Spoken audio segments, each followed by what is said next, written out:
Hi everybody, welcome back to Goodnight Lighthouse. I'm Miss Dorothy and I'm here to read you another story. And I have another story about a boating adventure. In fact, this one has pirates in it.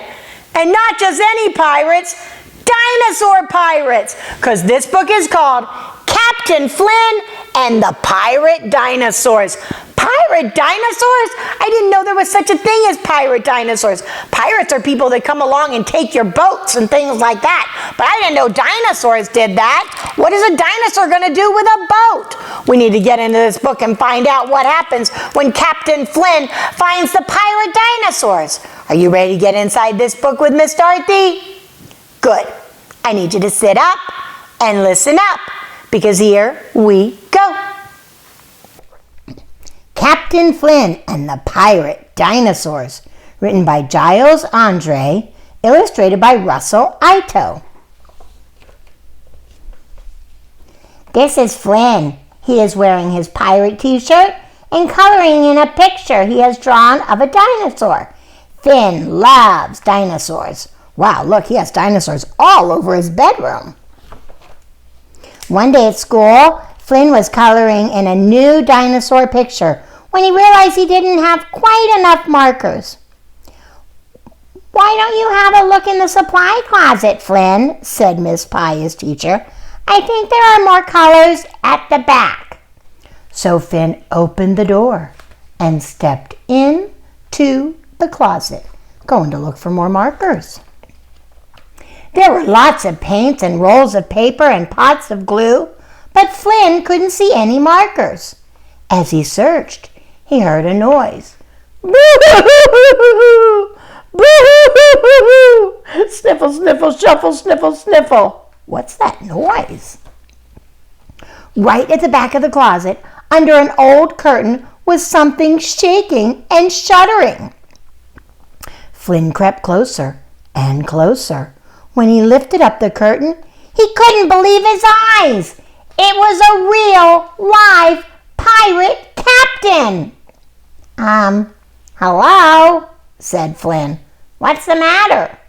The pirate, whose name was Captain Stubble, sniffled and looked at Flynn. My ship! They've stolen my ship, he sobbed. One minute I was fast asleep, and the next I was in the water, watching my precious ship, the Acorn, sail away. But who has stolen it? Asked Flynn. I don't know, said Captain Stubble, but as I watched, I heard a roar, and then a strange kind of song. It went, yo-ho-ho, yo-ho-ho, something, something, something, go, go, go. Wow, who took the captain's ship? Very strange, said Flynn. How will you get your ship back? I don't know, blustered Captain Stubble. I can't do it on my own. I can help, said Flynn bravely. And so will we. It was Flynn's friends, Pearl, Tom, and Violet. We love adventures, they said. All the kids are coming in the closet, and they all want to help the captain. And just at that moment, the back of the closet fell away, and they all tumbled out into a bright blue day, where an old pirate ship was waiting. She's not quite what I'm used to, says Captain Stubble. But if this ship helps me find my beloved Acorn, then she'll do for me. All aboard! They all climb on the old pirate ship to go look for the captain's ship, the Acorn. Right, me hearties, said Captain Stubble. If you're going to be pirates, you'll need to look like pirates. Flynn brandished a gleaming silver sword. And since you seem to be so brave, Flynn, Captain Stubble said, you can be the captain of this ship. I'd much rather be the cook. So Captain Flynn took over, and they sailed and sailed in search of the Acorn. And they all look like real pirates now. The pirates were about to give up hope when Pirate Violet shouted from the crow's nest, Ships ahoy! She sees something.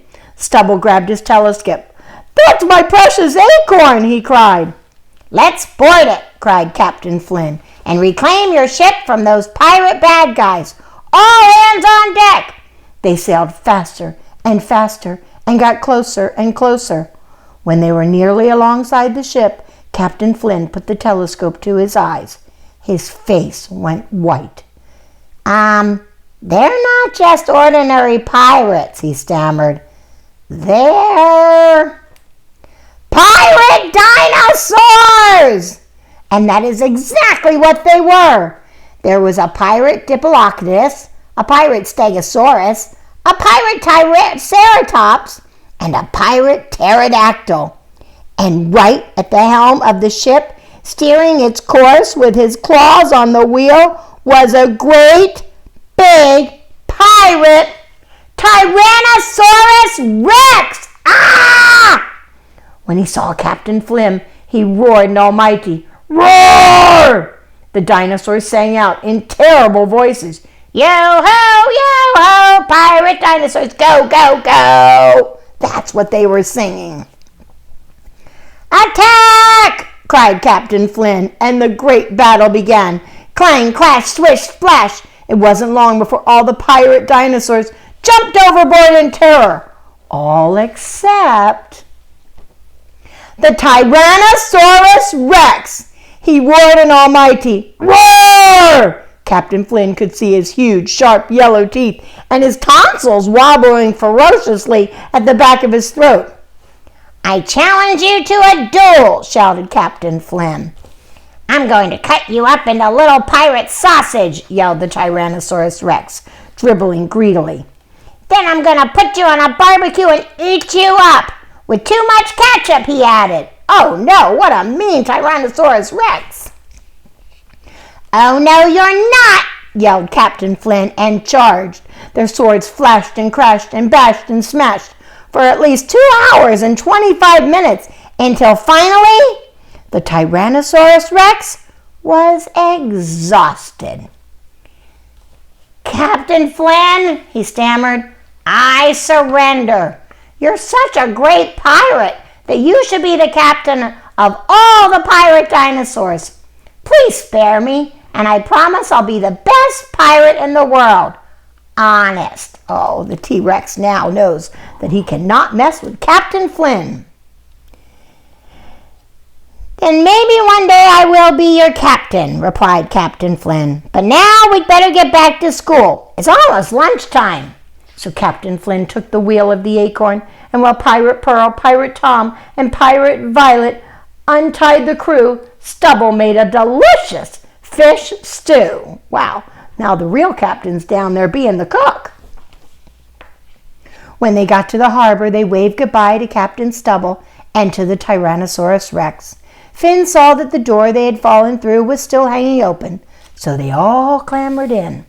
And instantly they were back among the paints and rolls of paper and pots of glue. Flynn grabbed some markers, and they all crept back into the classroom. "And they all lived happily ever after," said Miss Pie, closing the book she'd been reading. "You've been in that closet a long time, Flynn. What have you been doing?" Flynn smiled secretly at his friends. "Oh, nothing," he said. "Nothing really at all." Wow! Flynn and his friends went on quite an adventure. All they did was go into the closet to get some markers, but they found that captain who had lost his ship. So they went to help him find his ship, and they saw the pirate dinosaurs. But then Flynn told them, "It is not nice to take away somebody else's boat." And the big T-Rex dinosaur said, "You're right." And he just wanted something to eat. So they all became friends and worked together, and the kids went back to school. After such a big adventure, wow, that was crazy. I wonder what else would happen if they went in that closet. I wonder if they run into anybody else in there. Well, I don't know. We're going to have to save that for another day, because this has been one big adventure.